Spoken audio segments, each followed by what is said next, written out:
The autumn wind carried whispers through Cedar Falls like poison through veins. Standing in the town square that October morning in 1887, Apache Jim Thornton became the subject of every cruel tongue with 50 miles. He was a half-breed, they said, part Apache, part Irish, and now he'd done something that confirmed every suspicion the good Christian folk had harbored about his judgment. He'd purchased a woman from a traveling medicine show, paid actual silver dollars for her, and was bringing her back to his ranch in the foothills as if she were livestock. The transaction itself had been witnessed by at least 24 respectable citizens at the Harvest Festival 3 days prior. The medicine show proprietor, a greasy man named Caldwell who smelled of camphor and desperation, had rolled into town with his usual collection of elixirs, curiosities, and human oddities. Among them was a young woman he kept in a reinforced wagon, advertising her as the wild woman of the Rockies raised by wolves, never known civilization, more beast than human. People had paid a nickel each to gawk at her through the bars. She'd huddled in the corner of that cage, her dark hair matted and hanging past her shoulders, her dress little more than rags. Her feet were bare despite the autumn chill, calloused and scarred. But it was her eyes that had stopped Apache Jim in his tracks when he'd looked through those bars' eyes the color of mountain storms, intelligent and aware, watching everything with an intensity that spoke of something far different than the animal Caldwell claimed she was. "She don't talk," Caldwell had announced to the crowd, rapping his walking stick against the bars. "Found her 10 years ago in a cave up in the high country. Raised by animals, I reckon. Tried to civilize her, but you can't take the wild out of something born to it. She's useful for bringing in crowds, but she's getting long in the tooth for the show business. Figured I might find her a new situation." Apache Jim had watched the way she'd flinched at the sound of Caldwell's stick against the metal, the way her fingers had gripped the bars not like paws, as Caldwell suggested, but like the hands of someone who desperately wanted out. He'd seen the bruises on her arms, the way she'd favored her left side as though her ribs hurt. "I'll give you $200 for her," Apache Jim had said, his voice cutting through the murmuring crowd. The silence that followed was absolute. $200 was a small fortune, enough to buy good breeding stock or a substantial piece of land. The crowd had turned to stare at him with expressions ranging from shock to disgust. Caldwell's eyes had lit up with undisguised greed. "Cash money? Silver dollars. I'll get them from the bank right now." The transaction was completed within the hour. Apache Jim had unlocked the cage himself, extending his hand to the woman inside. She'd stared at his hand for a long moment, then at his face, searching for something. Whatever she'd found there must have satisfied her, because she'd taken his hand and stepped out of that cage with a dignity that surprised everyone watching.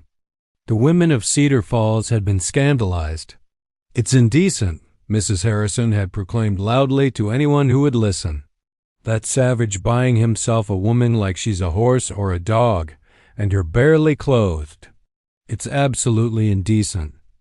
What does a half-breed want with a wild woman anyway?" Tom Brennan had asked with a knowing leer that made his intentions clear. "We all know what he's bought her for." Apache Jim had heard every word. He'd lived in Cedar Falls for 5 years, ever since he'd mustered out of the Army and bought the ranch property that bordered the national forest. He'd worked hard, kept to himself, treated everyone fairly in his business dealings, but he'd never been accepted. His mother had been Apache, his father an Irish prospector who'd loved her enough to marry her and raise their son to respect both heritages. But to the people of Cedar Falls, he would always be suspect, always be other. He'd helped the woman, he didn't even know her name yet, onto the seat of his buckboard wagon. She'd sat stiffly, her eyes darting around the square, watching the hostile faces that watched them in return. When he'd climbed up beside her and clicked to the horses, she'd startled but hadn't tried to run. The ride to his ranch took 2 hours. Apache Jim didn't try to talk to her, sensing that silence was what she needed. Instead, he watched her from the corner of his eye, noting the way she observed everything, the changing landscape as they left town, the forest that began to close in around the mountain road, the way the afternoon light filtered through the pine trees. Her breathing gradually slowed, her shoulders relaxed incrementally. When a hawk cried overhead, she'd looked up and smiled, the first expression of anything other than fear or wariness he'd seen cross her face. His ranch sat in a valley carved by a creek that ran year-round, fed by snowmelt from the peaks above. The house was simple but well-built, logs chinked tight against winter winds, with a stone fireplace and real glass windows. There was a barn for his horses, a chicken coop, a smokehouse, and a root cellar. He'd built it all himself over the past 5 years, every board and stone placed with the intention of creating something lasting. When he'd helped her down from the wagon, she'd stood in the yard, turning slowly in a circle, taking it all in. The sun was beginning to set, painting the mountain peaks gold and rose. The aspens were turning yellow, shimmering in the breeze. A deer and her fawn grazed in the meadow beyond the creek, undisturbed by their presence. "This is home now," Apache Jim had said quietly. "You're safe here. No more cages. No more Caldwell. You're free." She'd turned to look at him then, really look at him, and he'd seen tears gathering in those storm-colored eyes. When she'd finally spoken, her voice was rusty from disuse but clear and educated, shocking him to his core. "Thank you," she'd whispered. "My name is Sarah Blackwood, and I've been waiting 10 years for someone to see that I was still human." The first night, Sarah had slept in the guest room Apache Jim had prepared, though he'd heard her moving around long after he'd retired to his own quarters. He'd lain awake, listening to the soft pad of her bare feet on the wooden floors, the creak of the door as she'd stepped outside, the eventual silence that suggested she'd finally found rest. He didn't blame her for being cautious. Trust, he knew, was something earned slowly, especially for someone who'd been caged and exhibited like an animal. Morning came with the smell of coffee and something else, fresh bread. Apache Jim had risen to find Sarah in his kitchen, her hair washed and braided, wearing a clean dress she'd found in the trunk of clothes that had belonged to his mother. The bread was cooling on the counter, golden and perfect. She'd also gathered eggs from the chickens and found the jam he'd put up from wild berries the previous summer. "I hope you don't mind," she'd said, her voice still quiet but stronger than the day before. "I wanted to be useful, to show my gratitude." "You don't owe me anything," Apache Jim had replied, pouring himself coffee from the pot she'd made. "But I appreciate it. Been a long time since this house smelled like home." Over breakfast, Sarah had begun to tell her story. She'd been born in Boston, the daughter of a botanist professor and his wife, both educated people who'd encouraged her own love of learning. When she was 16, her father had accepted a position documenting plant species in the Colorado mountains, and the family had moved west. The trip that changed everything had been meant as a botanical expedition into the high country, her father, her mother, herself, and 2 graduate students. "We were camped by a stream," Sarah had said, her eyes distant with memory. "I'd wandered off to sketch some wildflowers. I heard the screaming, but by the time I got back, the bear had already—" She'd swallowed hard. "They were all gone, dead. I ran until I couldn't run anymore, and then I hid. I was lost in the wilderness for weeks. I survived on berries and stream water. Eventually, I found a cave and made it my shelter." She'd lived alone in those mountains for nearly a year, Sarah explained, learning to survive through trial and error, observation, and desperate necessity. She'd learned which plants were edible, how to catch fish with her bare hands, how to avoid predators and find shelter. It had been Caldwell who'd found her, drawn by the smoke from her small fire. He'd promised to take her to civilization, to help her find her way back to Boston where her grandparents still lived. "Instead, he put me in that cage," Sarah had said, her voice hardening. "He said I was worth more as a curiosity than as a passenger. He took my clothes, my father's journals that I'd salvaged, everything. He told me if I spoke, if I showed any sign of education or intelligence, he'd make sure I never saw daylight again. So I stayed silent. I played the part of the wild woman he wanted me to be. And I waited. 10 years, Apache Jim had said, anger burning in his chest at the cruelty of it. 10 years in a cage? He traveled constantly, always moving to new towns, new audiences. I saw half the country through those bars. And I watched and I learned and I survived. Just like I'd learned to survive in the mountains. She'd met his eyes across the table. Until yesterday, when you looked at me and saw a person instead of an animal. How did you know? Apache Jim had considered his answer carefully. My mother was Apache. She taught me that the eyes never lie. I looked in yours and saw intelligence, awareness, dignity. Everything Caldwell said about you was wrong. I could see it. In the days that followed, a routine had developed. Apache Jim had his ranch to run horses to tend, fences to mend, preparations for winter to complete. Sarah had thrown herself into helping with everything, revealing skills and knowledge that spoke of her educated background.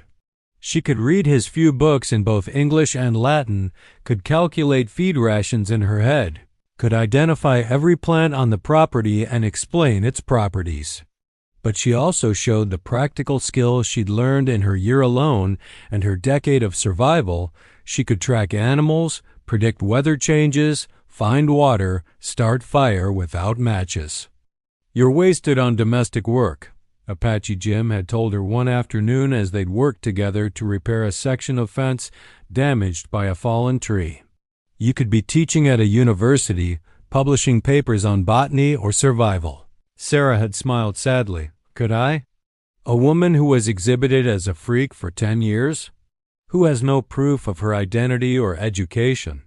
Who everyone in town believes is a wild animal that some half-breed Apache bought for improper purposes? She'd shaken her head. No, Jim, that life is close to me now. But this, she gestured at the mountains, the valley, the clean air and open sky. This is better than a cage. This is enough. But it wasn't enough for Apache Jim.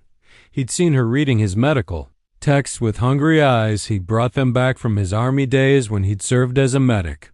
He'd watched her sketch the plant she found, her drawings precise and beautiful, annotated with Latin names and observations about properties and uses. Sarah Blackwood had a brilliant mind and knowledge that could help people, and it was being wasted because of small-minded prejudice and one man's cruelty. The town's reaction to Sarah's presence at the ranch had been predictably ugly. When Apache Jim had come to town for supplies 2 weeks after bringing her home, the whispers had followed him through every store. Living in sin, the whispers said. Shameful. What else would you expect from a savage? He'd ignored them, as he always had, but something had changed. Sarah had given him a list of supplies she needed, medical supplies, mostly, and some botanical texts if the general store happened to have any. The specificity of her requests had raised eyebrows. The storekeeper, Mr. Peterson, had looked at the list with confusion. These are mighty specific requirements, Peterson had said slowly. This here's medical terminology. How would a wild woman know to ask for these things? She's not a wild woman, Apache Jim had said flatly. She's an educated person who was held captive and exhibited against her will. And she's a free citizen living on my property by her own choice. The news had spread through town like wildfire. The story grew more scandalous with each retelling. By the time it reached the ears of Mrs. Harrison and the Ladies' Temperance and Moral Improvement Society, Sarah had transformed in the gossip from a pitiful wild creature into a scheming seductress who'd tricked Apache Jim with false claims of education. We should pay her a visit, Mrs. Harrison had announced at their weekly meeting. Assess the situation for ourselves. If this woman is truly educated, well, we'll know soon enough. And if she's a fraud, as I suspect, then we have a moral duty to expose her and protect that poor confused man from being taken advantage of. The delegation that appeared at Apache Jim's ranch, 3 weeks after Sarah's arrival consisted of Mrs. Harrison, the pastor's wife, Mrs. Jameson, and 3 other prominent women from the church. They'd arrived in 2 buggies, dressed in their finest, prepared to expose what they were certain was a deception. Sarah had met them at the door, clean and neat in a simple dress, her hair properly arranged, her manner calm and polite. "Good afternoon, ladies. How may I help you?" Mrs. Harrison's eyes had narrowed at the clear, educated speech. "We've come to assess your situation, miss." "What did you say your name was?" "Sarah Blackwood. Please, won't you come in?" "I've just made tea." The women had entered reluctantly, looking around Apache Jim's tidy home with surprise. They'd expected squalor, signs of impropriety, evidence of the shocking cohabitation the town had been gossiping about. Instead, they'd found a well-kept house, 2 separate bedrooms clearly occupied separately, and a kitchen that smelled of fresh bread and herbs. Over tea served in Apache Jim's simple but clean cups, Mrs. Harrison had begun her interrogation. "Mr. Peterson says you requested medical supplies and botanical texts. That seems rather sophisticated for someone who was supposedly raised by animals." "I was never raised by animals," Sarah had replied evenly. "I was a botanist's daughter from Boston, educated in the sciences and literature. I survived alone in the wilderness for 1 year following my family's death, and then I was kidnapped and exhibited by a charlatan for 10 years. Mr. Thornton freed me from that situation. I'm deeply grateful to him for that kindness." Mrs. Jameson had leaned forward. "If what you say is true, why did you never speak up during those 10 years? Why did you allow yourself to be exhibited?" "Because I was threatened with worse if I revealed my true nature. Because I had no money, no identification, no way to prove who I was. Because I was alone and afraid." Sarah's voice had remained steady, but Apache Jim, watching from the doorway, had seen her hands tremble slightly. "Have you ever been completely powerless, Mrs. Jameson? Completely at the mercy of someone who saw you as property rather than a person?" The room had fallen silent. The women had exchanged glances, uncomfortable with this unexpected eloquence and obvious education. "I see," Mrs. Harrison had said finally, her tone slightly less hostile. "And what are your intentions here, Miss Blackwood? What is the nature of your arrangement with Mr. Thornton?" "Mr. Thornton saved my life and asked nothing in return," Sarah had said firmly. "He's offered me honest work helping with the ranch and a safe place to live while I consider my future. That's all. Whatever the gossips in town are saying, they're wrong."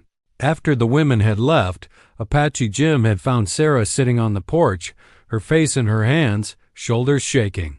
He'd sat beside her, not touching, just present. "I handled that poorly," she'd said through her tears. "I should have been meeker, more grateful, more deferent. I should have played the part they wanted me to play." "No," Apache Jim had said firmly. "You told them the truth. You showed them who you really are. That's all you should ever have to do." But as the sun had set over the mountains that evening, both of them had known that the truth wasn't always enough. In a town like Cedar Falls, reputation was everything, and theirs was already damaged beyond easy repair. November brought the first serious snow to the high country, and with it, a crisis that would change everything. The winter was coming early and hard. The old-timers in Cedar Falls muttered, studying the signs in the thickness of animal coats and the behavior of birds. Apache Jim had worked steadily to prepare the ranch, cutting and stacking firewood, reinforcing the barn against heavy snow, laying in supplies for months of potential isolation. Sarah had proven invaluable in these preparations. Her knowledge of edible and medicinal plants had led to a root cellar stocked not just with vegetables and preserves, but with carefully labeled herbs and remedies for everything from fever to frostbite. She'd shown Apache Jim techniques for preserving meat he'd never encountered, methods her father had learned from indigenous peoples during his botanical expeditions. "My father believed all knowledge was valuable," she'd explained as they'd worked together to smoke fish from the creek. "He learned from the Ute people, the Arapaho, Anyone who would share their understanding of how to live with this land rather than against it. He said the arrogance of Western science was thinking it had nothing to learn from traditional knowledge.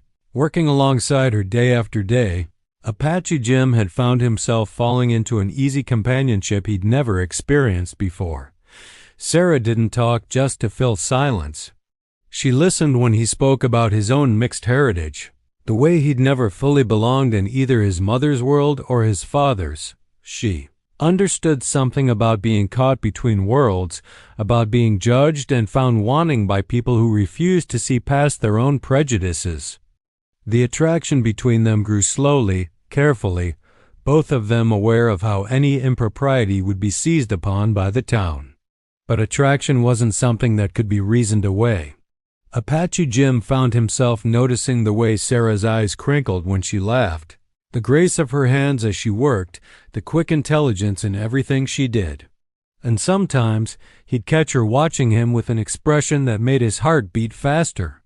The crisis came on a bitter afternoon in late November. Young Tommy Wilson, the 8-year-old son of the blacksmith, had been playing near the creek that ran through town when he'd fallen through thin ice. By the time he was pulled out, he was blue with cold and barely breathing. His father had carried him to Doc Matthews, the only physician within a day's ride. But Doc Matthews, everyone knew, was better with setting broken bones than with the kinds of internal injuries or illnesses that came with severe cold exposure. He'd done what he could, warmed the boy, wrapped him in blankets, given him hot tea, but Tommy's breathing had grown increasingly labored. By evening, Doc Matthews had sent word through town that the boy was failing, that he'd likely not last the night, and that parents should prepare for the worst. The news reached Apache Jim's ranch the next morning when Sheriff Morrison rode out through the fresh snow. Morrison was one of the few men in town who treated Apache Jim with something approaching respect. They'd served in the army together, fought side by side, saved each other's lives on more than one occasion. "Jim," Morrison had said, accepting a cup of coffee with hands numb from the cold ride, "Tommy Wilson's dying. Took a bad fall through ice yesterday. Doc's done all he knows how to do, but the boy's lungs are filling up with fluid. He's drowning in his own bed." He'd glanced at Sarah, who stood in the kitchen doorway, listening. "I remembered you mentioning you'd been an army medic. Thought maybe you'd know something Doc doesn't." "I did what I could with what I had," Apache Jim had said slowly, "but I never specialized in this kind of injury." Sarah, though, he'd looked at her and she'd nodded slowly. "I might be able to help," Sarah had said quietly. "My mother was a nurse before she married my father. She taught me many things.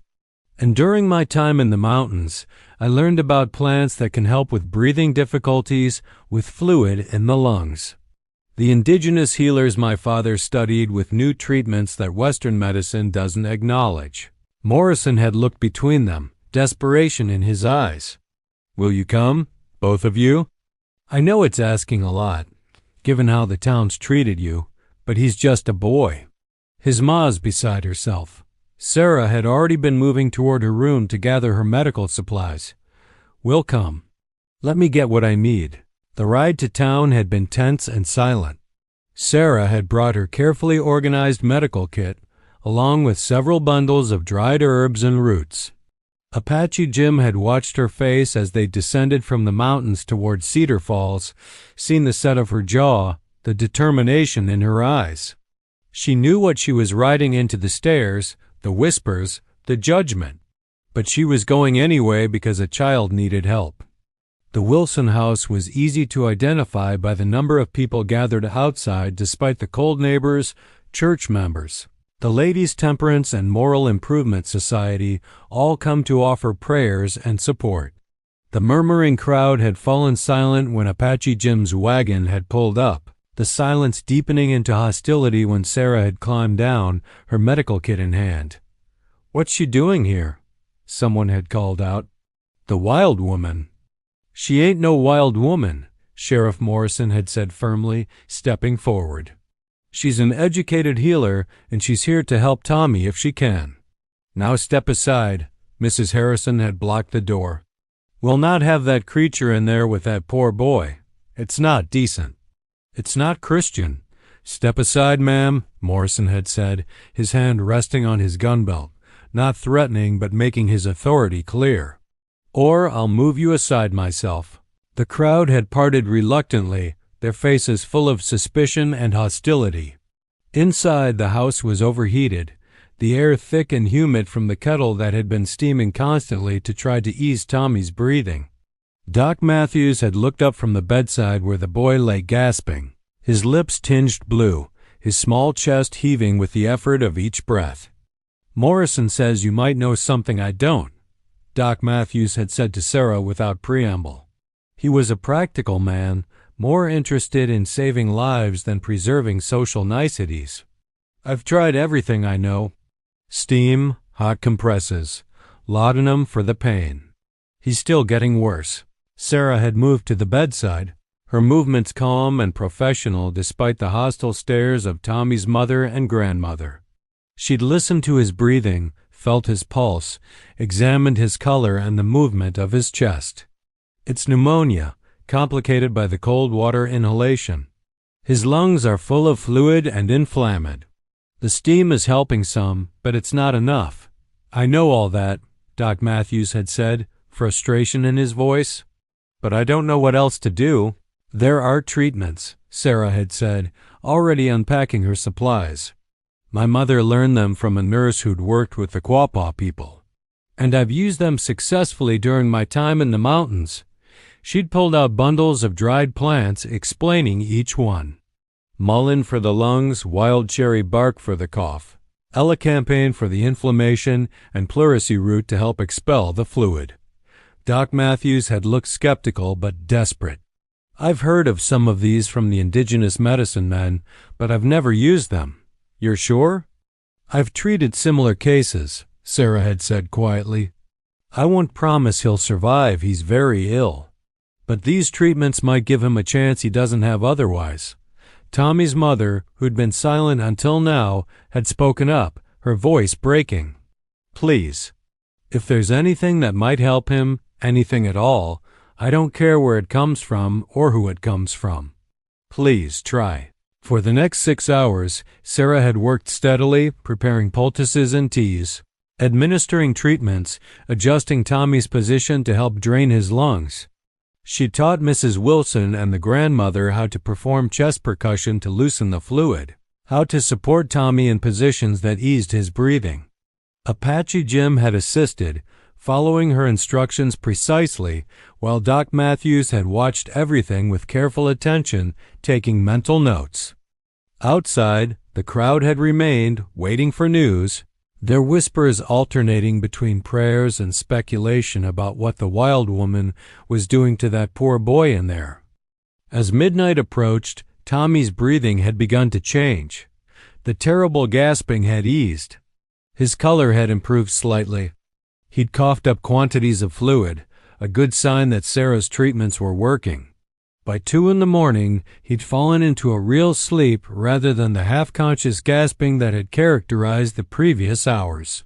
He's turned the corner, Doc Matthews had pronounced, relief evident in his voice. He's not out of danger yet, but his breathing's easier, his fever's down. Whatever you did, Miss Blackwood, it worked. Sarah had smiled wearily. The crisis has passed, but he'll need continued treatment for several days. The herbs should be administered 3 times daily, the chest percussion every 4 hours. And he needs rest, clean air, and good nutrition as he recovers. She'd left detailed written instructions, her handwriting clear and precise, with proper medical terminology that made Doc Matthews raise his eyebrows. Before they'd left, Tommy's mother had grasped Sarah's hands, tears streaming down her face. "Thank you," she'd whispered. "Thank you for saving my boy. I don't care what anyone says about you. You're an angel sent from God as far as I'm concerned." The ride back to the ranch had taken place in the pre-dawn darkness, both of them exhausted. As they'd climbed back into the mountains, Apache Jim had finally broken the silence. "You could have let them suffer for how they've treated you. You could have refused to help." Sarah had shaken her head. "I couldn't. That boy had done nothing wrong. And besides, healing isn't about deserving. It's about need. Everyone deserves mercy when they're suffering. Apache Jim had looked at her then, this remarkable woman who'd survived so much and still had compassion to spare, and he'd known with absolute certainty that he was in love with her. The knowledge had settled into his chest like warmth, like homecoming, like the answer to a question he hadn't known he was asking. But he'd said nothing, just driven them home through the snow as the sun began to rise over the mountains, turning the world gold and pink and full of possibility. News of Tommy Wilson's miraculous recovery spread through Cedar Falls faster than the scarlet fever that had swept through the previous winter. Within 3 days, the boy was sitting up in bed, eating solid food, and demanding to be allowed to play with his toys. Within a week, he was back on his feet, weaker than before but clearly on the mend. Doc Matthews had been vocal in his assessment that without Sarah Blackwood's intervention, the boy would certainly have died. The town's response was complicated. On one hand, a child's life had been saved, which no one could argue against. On the other hand, it had been saved by a woman they'd been happily maligning and dismissing as either a wild creature or a fraud. The cognitive dissonance made people uncomfortable, and uncomfortable people either changed their minds or doubled down on their prejudices. Mrs. Harrison and her faction had chosen to double down. It was God's will that saved that boy, she proclaimed at church the following Sunday. That woman just happened to be there when the Lord chose to work his miracle. We shouldn't give credit to heathen remedies and wild medicine when it was clearly divine intervention. But others weren't so sure. Mrs. Wilson, Tommy's mother, had become Sarah's staunch defender, speaking up whenever someone tried to diminish what Sarah had done. And she wasn't alone. Several other mothers in town, remembering their own children's illnesses and close calls, had begun to wonder what else Sarah Blackwood might know that could help their families. The first to appear at Apache Jim's ranch was Mary Chun, whose husband ran the laundry. She'd arrived on horseback, nervous and looking over her shoulder as if afraid of being seen.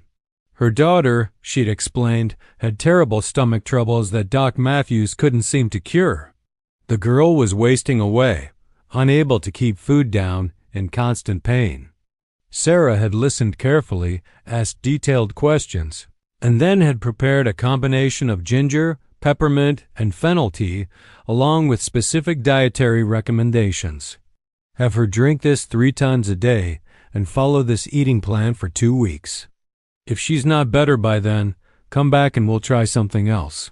Mary Chun had returned 2 weeks later with a basket of fresh vegetables and a carefully wrapped package of hand-sewn shirts for Apache. Jim, my daughter's keeping food down for the first time in months, she'd reported, tears in her eyes. She's gaining weight, the pain is gone. You saved her. How can I ever repay you? You don't need to repay me, Sarah had said. I'm just glad she's better. But Mary Chun had insisted, and word had gotten out. Soon, others began to come, always carefully, often after dark or early in the morning when they wouldn't be seen by the more judgmental members of the community. An elderly man with joint pain that made walking agony. A young woman with female troubles that made her monthly cycles unbearable. A child with terrible eczema that wouldn't heal. A middle-aged farmer with a persistent cough that Doc Matthews feared might be consumption. Sarah had treated them all, never asking for payment but accepting what they offered: food, goods, services, occasionally money. She'd kept meticulous notes on each case, documenting symptoms, treatments, and outcomes with the precision of a trained scientist. Apache Jim had watched her come alive in this work, watched the way she lit up when a treatment succeeded, the way she'd pore over her father's old journals searching for solutions to difficult cases. You should open a proper practice, he'd suggested one evening as they'd sat by the fire, Sarah updating her medical notes while he'd mended tack. Let people come to you openly instead of sneaking around like they're doing something shameful. Sarah had looked up from her writing, doubt in her eyes. The town would never accept it. Half the people who come to me would deny it publicly. And Mrs. Harrison's faction would never allow a woman, especially me, to practice medicine openly. Then maybe it's time we change some minds, Apache Jim had said. Starting with mine. Sarah had raised an eyebrow. What do you mean? Apache Jim had set down the leather he'd been working on, choosing his words carefully. I mean that I've been thinking. About us. About what people are saying. About how we can live our lives in a way that's true to who we are without giving the gossips ammunition. He'd paused, his heart beating hard. Sarah, would you consider marrying me? The silence that followed was profound. Sarah had set down her pen, her face unreadable. Jim? You don't have to do that. You don't have to make an honest woman of me or protect my reputation. I'm grateful for everything you've done, but I won't trap you into— That's not why I'm asking, Apache Jim had interrupted, moving to kneel beside her chair. I'm asking because over these past months, you've become the best part of my days. Because I admire your courage, your intelligence, your compassion. Because when I think about the future, I can't imagine it without you in it. Because I love you, Sarah Blackwood, and I want to spend my life with you if you'll have me. Sarah's eyes had filled with tears. You love me? Even knowing everything about my past, everything I've been through? I love you because of it, Apache Jim had said simply. Every hard thing you've survived has made you who you are. And who you are is extraordinary. I love you too, Sarah had whispered. I have for weeks now. I just didn't dare hope, she'd laughed, a sound somewhere between joy and disbelief. Yes, I'll marry you. If you're sure. If you really want this. I've never been more sure of anything, Apache Jim had said, and had kissed her for the first time, gentle and sweet and full of promise. They'd decided to marry quickly and quietly, not wanting to give the town more time to object or interfere. Sheriff Morrison had agreed to stand as witness, and they'd planned to have the circuit judge perform the ceremony during his next visit to Cedar Falls, which was scheduled for early December. But news of the engagement had leaked somehow, perhaps through one of Sarah's grateful patients, perhaps through one of Morrison's deputies. By the time Apache Jim had come to town to file for the marriage license, the whole town had known, and opinions were sharply divided. It's the best thing for both of them, Mrs. Wilson had declared at the general store. Makes everything proper and respectable. And that girl's done more good for this town in 2 months than most people do in a lifetime. It's a disgrace, Mrs. Harrison had countered. A half-breed Apache marrying a woman who was exhibited in a cage like an animal. What kind of example does that set? What kind of family will they raise? The debate had raged through every church meeting, every social gathering, every business transaction. The town had divided itself into factions, those who supported the marriage and those who opposed it. Threats had been made, though mostly veiled and indirect. Some people had suggested that Apache Jim's ranch might find itself the target of unfortunate accidents if he went through with this foolishness. Through it all, Apache Jim and Sarah had continued their preparations. They'd continued their work, he with his ranch, she with her patients. They'd ignored the whispers and the threats, focusing instead on building their life together. The crisis had come 1 week before the planned wedding. Apache Jim had been in town picking up supplies when he'd overheard a conversation between Tom Brennan and 2 other men at the saloon. They'd been drinking, their voices loud and unguarded. Someone needs to teach that breed a lesson, Brennan had been saying. Show him what happens when you forget your place. Maybe a fire in that barn of his. Maybe worse. Make him understand that some lines aren't meant to be crossed. Apache Jim had confronted them directly, his years of Army training evident in his bearing. If anything happens to my property or to Sarah, I'll know exactly who to come looking for. And I won't be coming with questions. The men had backed down then, muttering denials, but the threat had been clear. Apache Jim had returned to the ranch to find Sarah treating a patient old Mrs. Rodriguez, whose arthritis had been crippling her. He'd waited until the woman had left before telling Sarah what he'd heard. "Maybe we should wait," Sarah had said, fear evident in her eyes. "Maybe we should give people more time to get used to the idea." "No," Apache Jim had said firmly. "We're not letting bullies dictate how we live our lives. We're getting married as planned. And if anyone tries to stop us, they'll have to go through me first." That night, Apache Jim had loaded his rifle and made sure it was within easy reach. He'd checked the barn, the house, the perimeter of the property. And he'd sat up by the window, watching the darkness, ready to protect what was his. The attack had come just before dawn. 4 men, their faces covered with bandanas, had approached the barn carrying torches. Apache Jim had been ready. He'd stepped out onto the porch, rifle in hand, and had fired a warning shot that split the morning silence. "Next one goes through flesh instead of air," he'd called out. "Drop the torches and get off my land." For a moment, it had seemed like it might escalate into bloodshed. The men had hesitated, torches still in hand. Then Sheriff Morrison had ridden up with 3 deputies, apparently alerted by one of Apache Jim's neighbors who'd seen the men sneaking through the pre-dawn darkness. "Drop those torches and get your hands up," Morrison had ordered, his gun drawn. "You're all under arrest for attempted arson and trespassing." As the men had been disarmed and tied up, their bandanas had been pulled down, revealing their identities: Tom Brennan, as expected, and 3 other men who'd been vocal in their opposition to the marriage. They'd been taken back to town to face charges, leaving Apache Jim and Sarah standing together in the growing dawn light. "This won't be the end of it," Sarah had said quietly. "There will always be people who hate us for being different, for being together." "Let them hate," Apache Jim had said, putting his arm around her shoulders. "We'll be too busy living our lives to care." A week later, they'd stood before the circuit judge in a small ceremony attended by Sheriff Morrison, Mrs. Wilson and her family, Mary Chun, Mrs. Rodriguez, Doc Matthews, and a handful of others who'd come to support them despite the social consequences. Sarah had worn a simple blue dress she'd made herself, and Apache Jim had worn his best suit, the one he'd been married to his first wife in years before she died in childbirth along with her infant son, a tragedy he'd shared with Sarah during their long talks by the fire. When the judge had pronounced them husband and wife, the small crowd had cheered, their voices echoing defiantly in the face of the town's disapproval. And when Apache Jim had kissed his new bride, Sarah had smiled against his lips, a smile that spoke of happiness hard-won and all the more precious for it.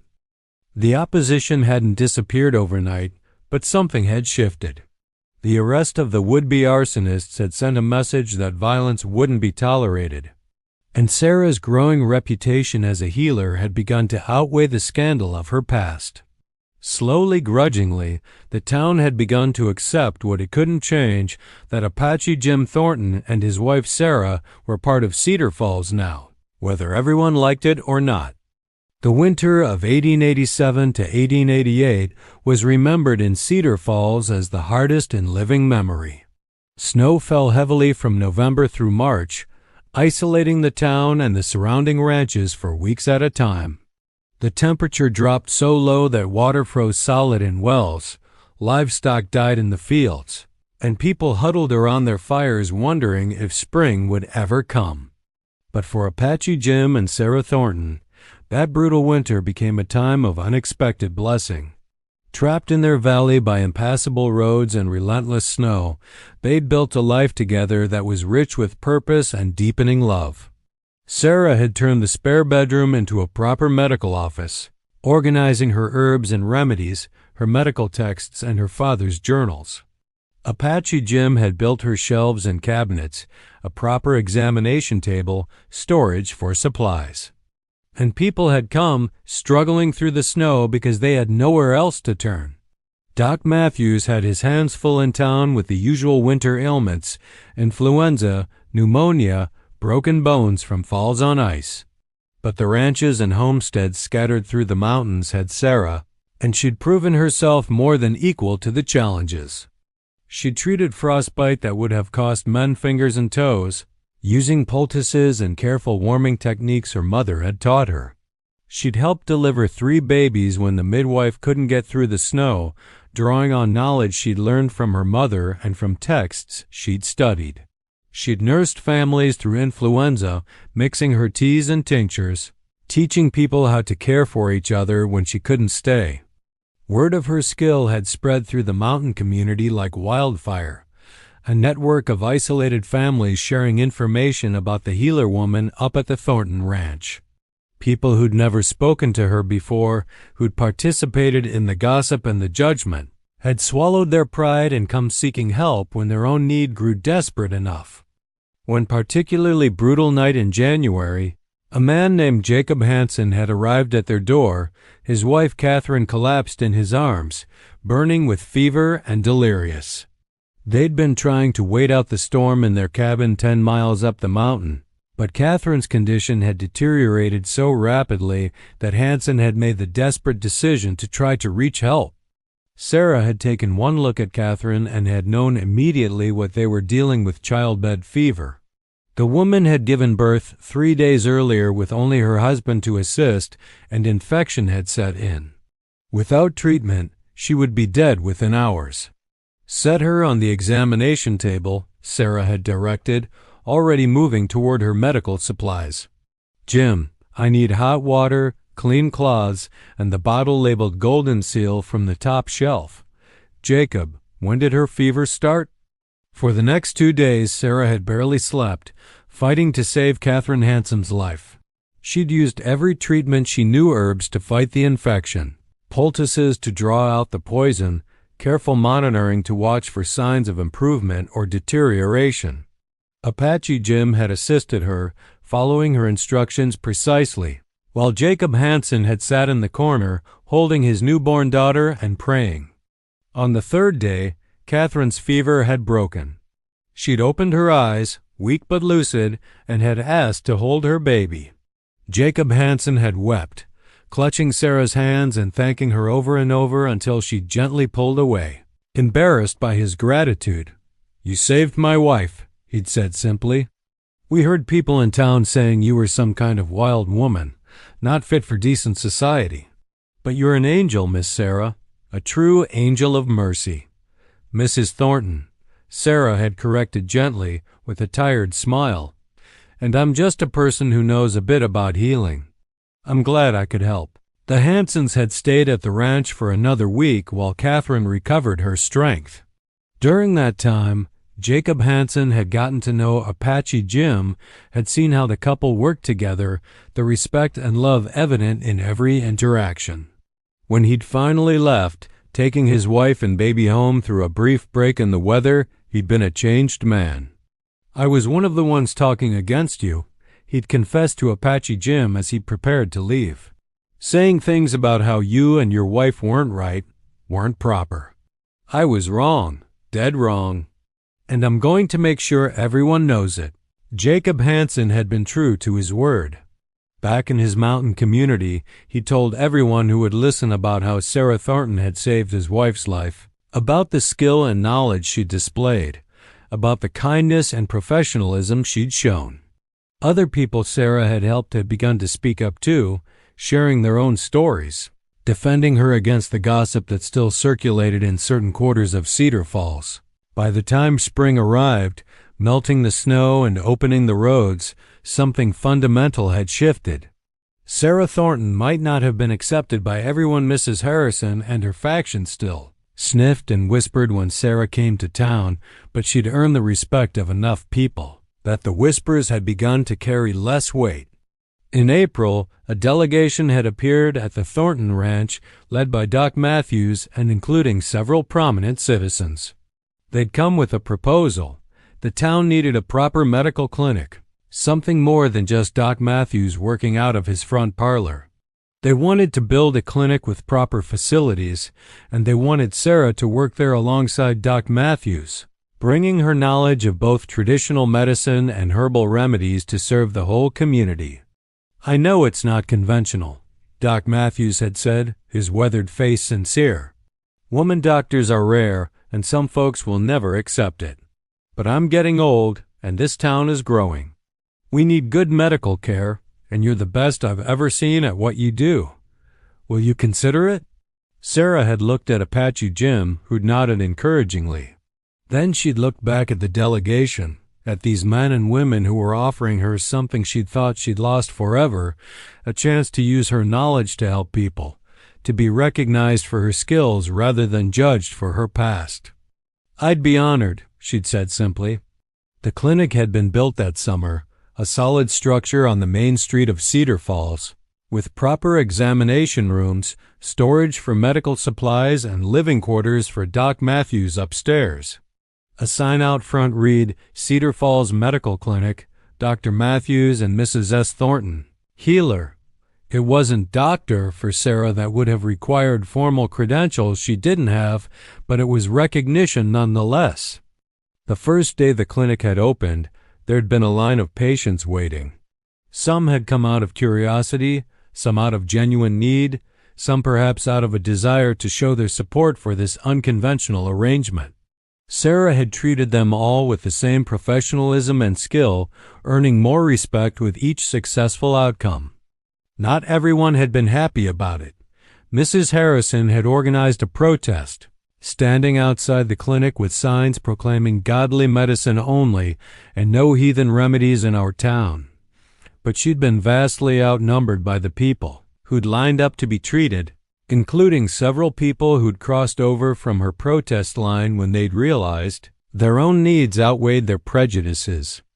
By summer's end, the protests had faded away. Even Mrs. Harrison had been forced to admit defeat when her own grandson had developed a terrible rash that Doc Matthews couldn't treat, and she'd had to swallow her pride and bring him to Sarah. The ointment Sarah had prepared had cleared up the rash within days, and while Mrs. Harrison had never apologized for her previous behavior, she'd stopped actively campaigning against the clinic. As the first anniversary of their marriage had approached, Apache Jim and Sarah had stood together on their porch, watching the sun set over the mountains they both loved. So much had changed in that year. Sarah's medical practice had flourished. The ranch had prospered. They'd built a life together that was richer than either had dared to hope for. "I've been thinking," Sarah had said, leaning against her husband's shoulder, "about starting a school. Teaching other women maybe men too about healing. Combining what I learned from my parents, from the indigenous healers my father studied with, from my own experience. Knowledge like this shouldn't be lost." "That's a wonderful idea," Apache Jim had said, kissing the top of her head. "You could change a lot of lives with that kind of teaching." "We could change lives," Sarah had corrected. "You're as much a part of this as I am. None of this would have been possible if you hadn't seen me as a person when everyone else saw a curiosity or a scandal. I saw who you really were," Apache Jim had said simply. "That's all. The rest was you, your courage, your skill, your refusal to be diminished by what other people thought you should be." The school had opened the following spring, housed in a new building adjacent to the clinic. The first class had consisted of 6 students, 4 women and 2 men, who'd come to learn the art of healing from Sarah Thornton. She taught them everything: anatomy and physiology from her medical texts, herbal medicine from her practical experience, traditional remedies from her father's journals, compassion and dignity from her own hard-won wisdom. The students had gone on to serve communities throughout Colorado, bringing with them a combination of scientific knowledge and traditional wisdom that served people well. And they'd spread Sarah's reputation further, the story of the woman who'd survived captivity and prejudice to become one of the most respected healers in the territory. 5 years after Apache Jim had bought Sarah's freedom from that cage at the Harvest Festival, they'd stood together at that same festival, now attending as respected members of the community. Their medical school had graduated 20 students. The clinic was thriving, and Sarah was visibly pregnant with their first child, a fact that had sparked a new round of gossip, but this time tinged with excitement rather than scandal. "Do you ever think about what your life would have been like if I hadn't bought you that day?" Apache Jim had asked as they'd walked through the festival, nodding greetings to people who 5 years ago had scorned them. Sarah had smiled, her hand resting on her swollen belly. Sometimes. But I try not to dwell on might-have-beens. I prefer to focus on what is. And what is better than anything I could have imagined in those dark years in Caldwell's cage. That evening, as the festival had wound down and they'd prepared to return to their ranch, young Tommy Wilson, now 13 and healthy, had run up to them, his face flushed with excitement. "Mrs. Thornton," he'd called. "My ma wanted me to give you this." He'd handed her a ribbon, blue silk, carefully tied. "It's from the quilting circle. They made a quilt for your baby, and they wanted you to have this as a kind of, what did May call it? A token of gratitude and respect." Sarah had held the ribbon, tears in her eyes. A quilt from the quilting circle, that most exclusive of Cedar Falls social institutions. The one that had refused to even acknowledge her existence for so long, was more than just a gift. It was acceptance, hard-won, and all the more precious for it. "Tell your mother thank you," Sarah had managed to say. "Tell her it means more than she could know." As they'd driven home through the twilight, the mountains dark against the dimming sky, Apache Jim had reached over and taken Sarah's hand. "You know what I think?" "What's that?" "I think the whole town owes you an apology for how they treated you. But I know you'll never ask for one." Sarah had laughed. "What would be the point? The past is past. People have changed, or they haven't. Either way, we've built something good here. Something lasting. That's enough for me." "Is it?" Apache Jim had asked seriously. "Is it really enough? After everything they put you through?" Sarah had been quiet for a moment, considering. Then she'd said, "When I was in that cage, traveling from town to town, I used to dream about having a home. Just a place where I belonged, where I could be myself, where I could use the knowledge my parents gave me to help people. I have that now. I have you. I have my work. I have a community that needs me, even if it took them a while to realize it. And soon we'll have a child to raise and love." She'd squeezed his hand. "So yes, it's enough. It's more than enough. It's everything." The baby, a daughter they'd named Catherine Elena, after Apache Jim's mother and Sarah's, had been born in September, delivered by Doc Matthews with half the women in town waiting outside to hear the news. She'd been healthy and strong, with her father's dark hair and her mother's storm-colored eyes, and she'd been welcomed into a world vastly different from the one that had rejected her parents. 10 years after that, the Thornton Medical School had become one of the most respected institutions of its kind in the Western Territories. Sarah's textbook, Combined Traditions in Healing, Scientific and Indigenous Approaches to Medicine, had been published and was being used in medical schools across the country. Apache Jim's ranch had become a model of sustainable agriculture, and he'd begun teaching others his methods for working with the land rather than against it. Their daughter Catherine had grown into a bright, curious child who loved both her father's horses and her mother's herb garden, who read medical texts for fun and could identify every plant on the mountainside. She'd grown up knowing she was loved, knowing she belonged, never having to question her worth or her place in the world. Sometimes, on quiet evenings, Sarah would take out the iron key that Apache Jim had used to unlock her cage that day at the Harvest Festival. He'd kept it, giving it to her on their wedding night as a symbol of the freedom he'd helped her claim. She'd had it mounted on a plaque with an inscription, "From captivity to freedom, from judgment to respect, from loneliness to love. All things are possible." Visitors to their home, and there were many, students and patients and friends, would often ask about the key, and Sarah would tell them the story. Not to dwell on the darkness of her past, but to illustrate how far one could come, how much could change, how powerful it was to be seen and valued for who you truly were. The wild woman, people in Cedar Falls would still sometimes say, but the term had transformed over the years from an insult to a kind of affectionate nickname.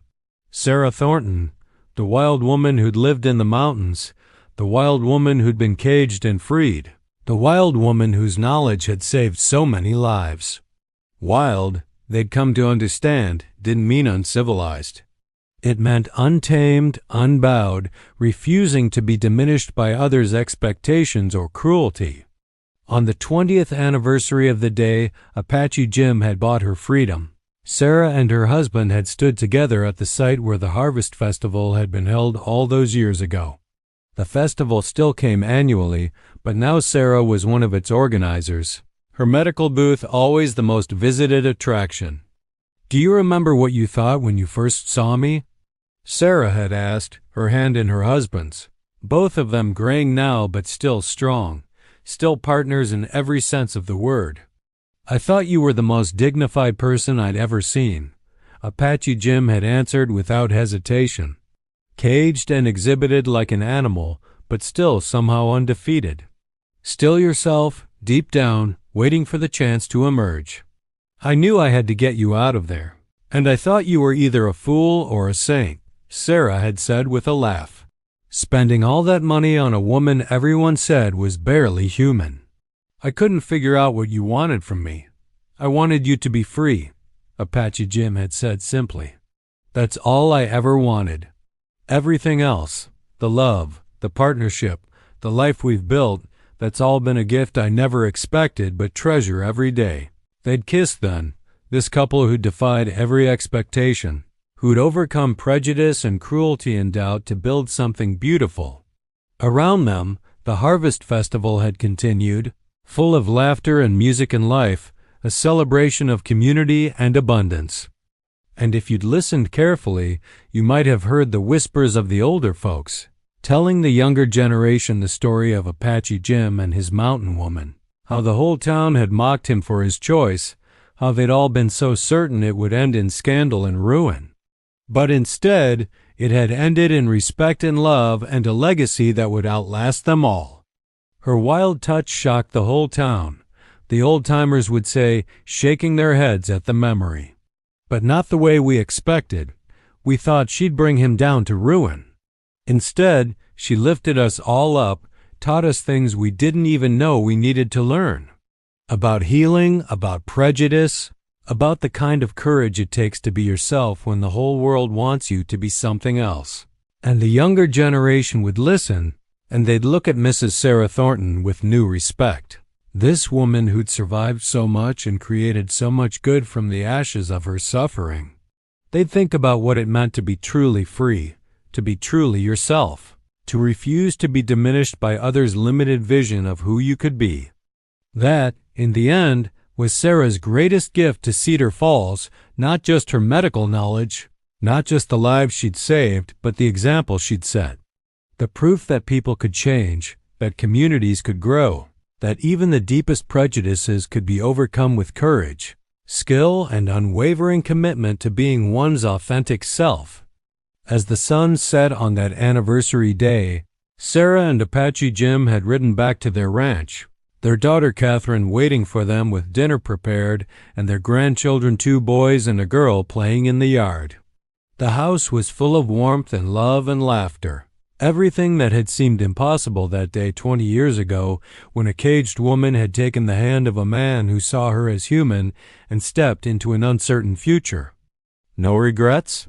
Apache Jim had asked as they'd stood on their porch, watching their family through the window. "Not a single one," Sarah had answered, meaning it with her whole heart. Not one single regret. And somewhere in the mountains above Cedar Falls, a hawk had cried out, its call echoing through the valleys, a sound of wildness and freedom that would never be caged again.